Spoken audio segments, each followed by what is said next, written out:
Hello, I am with Seat System Solutions, and in this video, I will guide you through the process of creating a new booking. There's a few ways to go about this process. The first is going from your Add menu and selecting Booking. The second is from your main menu, selecting Bookings, and then New. And then the third is from your Customer module and selecting, going to the Bookings tab and selecting the plus button. When you go through the customer module, it is going to automatically fill in your customer name, address, shipping information, etc. If you go through bookings or add new, then it isn't going to fill that information in. And you're going to select your magnifying glass and you're going to select your customer from your list. Now, in all of these search icons, you can start typing in the search and it will narrow down your results, as well as you can resort the list using your column header by your clicking on the ID or name or whichever other column header you have and sorting it that way. The number on the right-hand side is the customer reference number that can be found on the miscellaneous tab of the customer. So from here, once we have our customer selected, we're going to enter in our booking date. It's going to default to today's date, but that can be overridden. And then depending on your price type, you're going to need to select your grower information. If this is an end user, so if the price type is also set to be the end user or the grower, your grower name will fill in automatically. If it is a dealer price type, you're going to need to select your grower if you know it at the time of booking by selecting the grower magnifying glass and searching based on the list of growers that are linked to this dealership. You can also leave grower blank and assign it later on down the line using the GPOS setup report. If this sale is an end user sale, you cannot override the grower. The only time a grower can be changed is if it is a price type that is a non-end user price type. Based on the customer information and your grower information you've set, we will pull in our bill to address, our shipping address, our zone information. If there is no grower, our zone information will be based at this time on the dealer. If there is grower information, the zone information will be based on the grower. Our sales rep, service rep, dealer, distributor, department, this is all pulled based on the customer that we've selected. However, any of these can be overridden on the booking level by clicking the magnifying glass and selecting which item that you would like for this particular sale. Our ship dates have pulled in based on our customer preferences, as well as our terms have pulled in. The priority seat size can be assigned if the customer is required or really needs to have a special grade. If this customer does not need a special grade, leave the priority seat size blank, so that way we can use this in an instance of necessity. Our booking year has pulled in based on our default year. So this is what growing season or sales season, reporting season for this booking. Our status is the status of booking by default because of what our job code is. We can change that to canceled, estimate, or pre-booking. So a pre-booking needs to be approved and is not going to be applicable for shipping yet. Canceled and estimate will never be available for shipping. And they are canceled is to retain information about that order in the system, but not have it included in any of your totals. An estimate is to give that customer an estimation. Again, our price type was assigned based on our customer defaults, but can be changed for this particular order. Purchase order or paper order number would be if you have a paper order copy that this order is being entered from. You can enter the information here. Delivery type is going to be whether the order is delivered, picked up. We can assign charges or discounts based on delivery type. Our pickup location is where this customer is going to get the seed delivered out of or where they might pick it up from. So this is going to drive our position by location report. And then our job number field is a way that we can link different transactions within the same job. So this might be if it's somehow linked to a purchase order or a work order number, we can assign this a job number or a job name, and those would then all have the ability to be linked together. To add new lines to our order, we're going to be on the Lines tab, and we're going to click the plus. When we open the plus, we're going to see a series of drop-down list or a filter option. Within our filter option, we can begin to type in our item number, and we're going to see a list of results that match that criteria that has been entered. And based on our settings, we're going to see possibly our position numbers by location, our overall company position. We might be seeing a word here. We might be seeing an allocation here, or we might see nothing. So that is all dependent on our job settings. We also have the series of drop-down lists. So because I have a filter here, this is now what's called a cascading drop-down list. So our results are narrowed by what results we already have found. If we removed our filter, then we are going to see many more options in our drop-down lists until we make a selection, and then the other lists will narrow down after that. So once we select our product, we're going to see our product name filled in. We can select if this was a replant or not. We're going to enter our quantity. And our quantity available should be pulling based on our position restrictions, if there are any. So this is showing what is currently available at this time to purchase based on settings that we have set up. So we're going to say how many units are going to purchase. And our price recommendation is going to pull based on our price type that we have, as well as any trait and genetic zone royalty adjustments that needs to be made. So if our price list is based on our default zone that we sell in, and then any adjustments in the trait and royalty table for zone, whether it's up or down, will calculate into that price.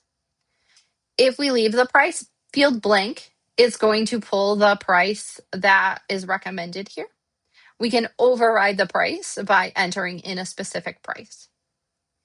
If we leave the price field blank and we just let it pull based on the default price, if the zone ever changes on this order, it is also going to adjust the price based on that zone differential. If we manually type in a price, this is the set price, and the price will not change if the zone changes. We can add any notes for this particular line that might be helpful for future reference. If this particular line needs to come out of a separate warehouse, we can override which warehouse this is coming from. We can also set whether this line should receive no discounts, not receive sales tax if that was applicable, or should be placed on a shipping hold so we can't ship it. For your corn items, you can also say if this is a specific grade request. And for any mixes, you can assign this a particular mix name that would carry through to your pick tickets. You might also see some discount panel here.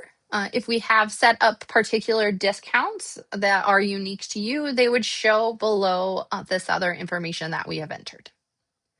Once we've entered our information, we can choose to save using Save and Close or Save and New. If we ever need to edit this information in the future, we would go through a very similar process.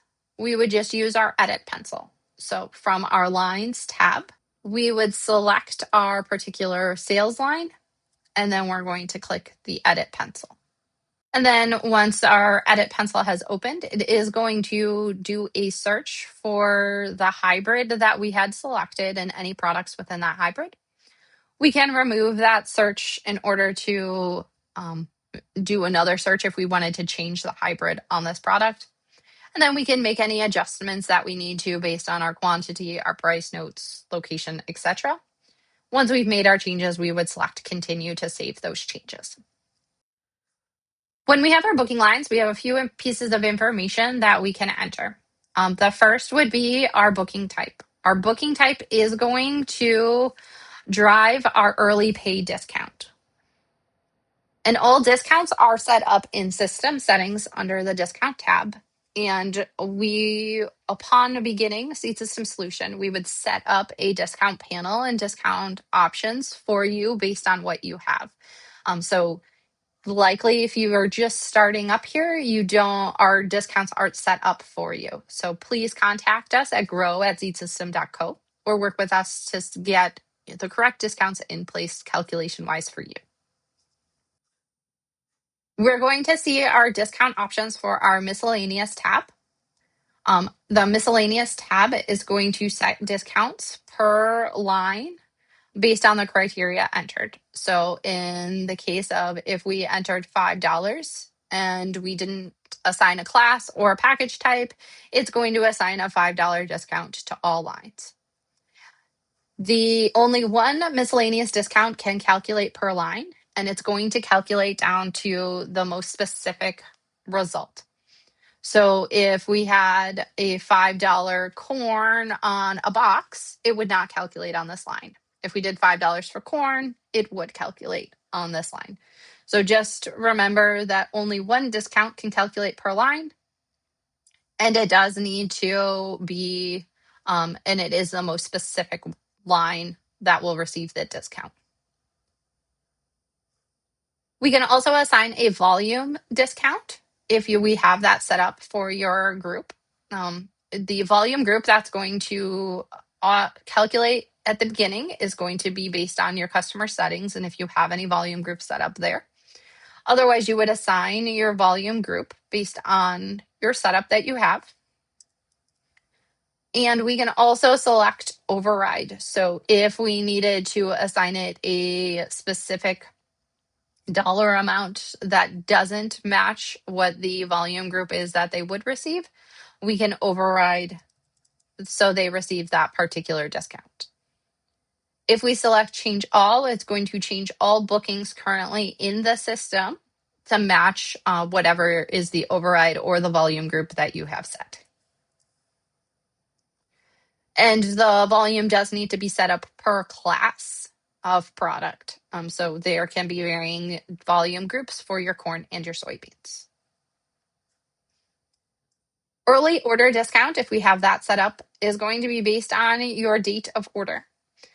If you need to override back into an early order date, you can do it one of two ways. You can change your early override date into a period that matches your discount, or you can manually override the amount by entering in the amount based on the class into the rate override fields.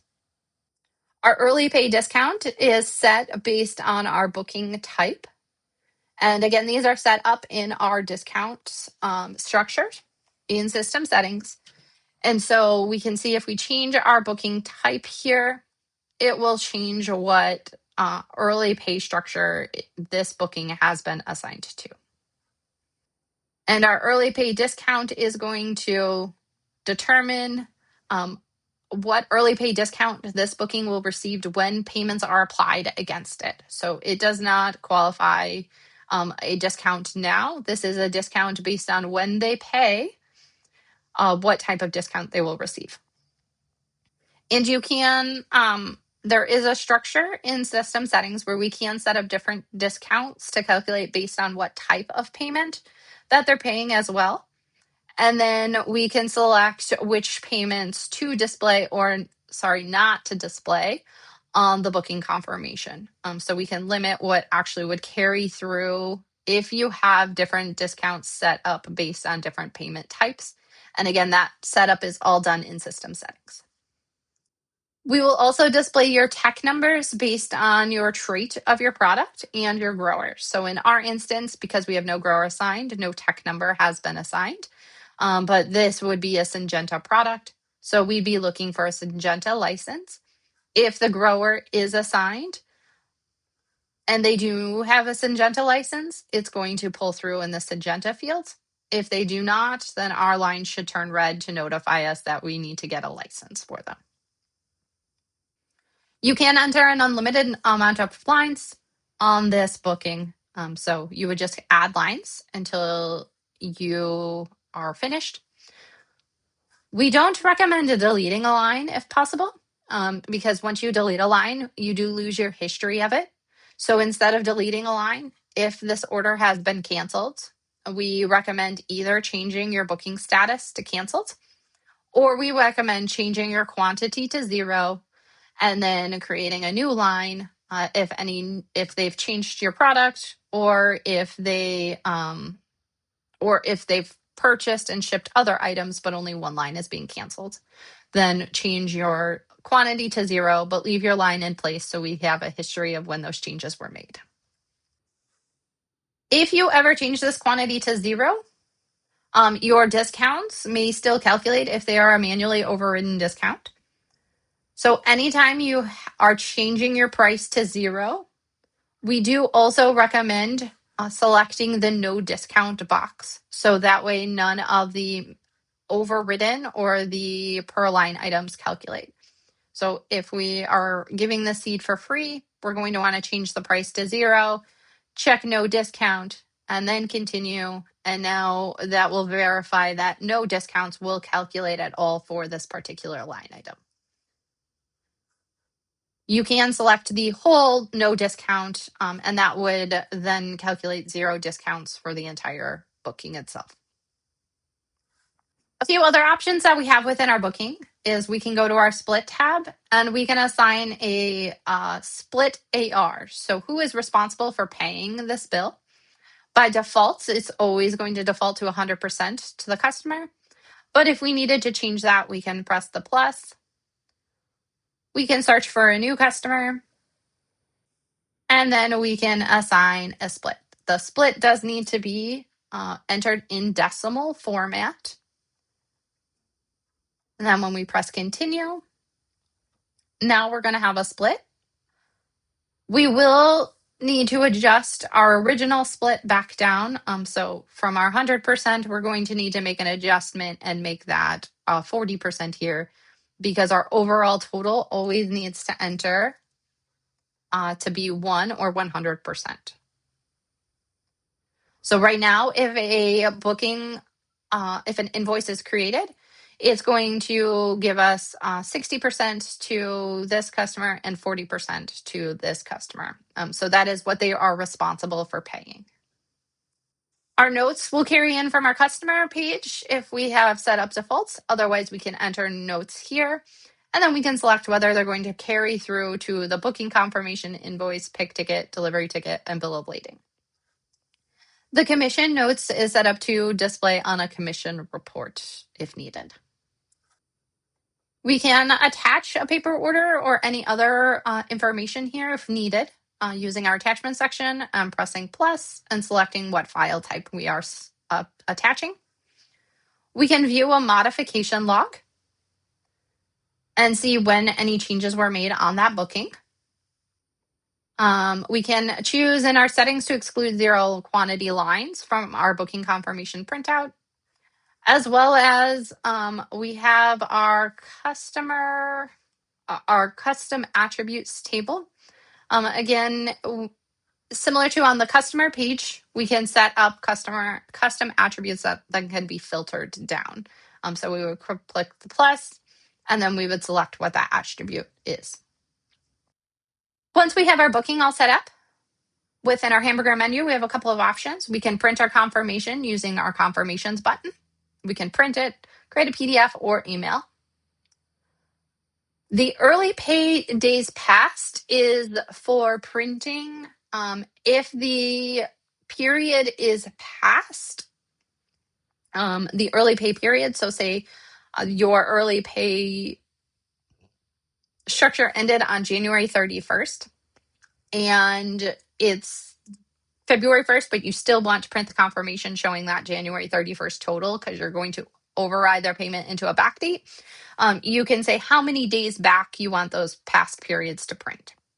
So 30 days would print any early payment periods that are gone, that are over with, that are 30 days past. Complete sale is utilized when this booking is taken on the same day that we need to ship. And we can press complete sale, and it's going to walk us through the shipping process for this booking. We can convert this booking into a purchase order, and it's going to carry these same lines and quantity over into a purchase order. We can decide what vendor we're buying that from and what location we're going to get it delivered into. Our duplicate booking option is going to do what we think it is. It's going to duplicate this booking into the new booking season. So whatever our default season currently is, it would create a new booking within that season. New product would be if we needed to create a new product to set on this booking. So it's going to open up our product list and allow us to create a new booking. Our delete booking is going to delete the booking as long as nothing has been shipped from it. And again, we don't recommend deleting a booking. We do recommend just changing the quantity to 0, but leaving the current booking in place so we have a history of it. And then our export transfer documents and import transfer documents can be used with any other Seed System Solution client. So if one of somebody you're purchasing the seed from is also a Seed System Solution client, they can export you the transfer document and send it to you. And then you could import it as a booking or a purchase order yourself. So it just allows you the ability to limit what double data entry has to be done.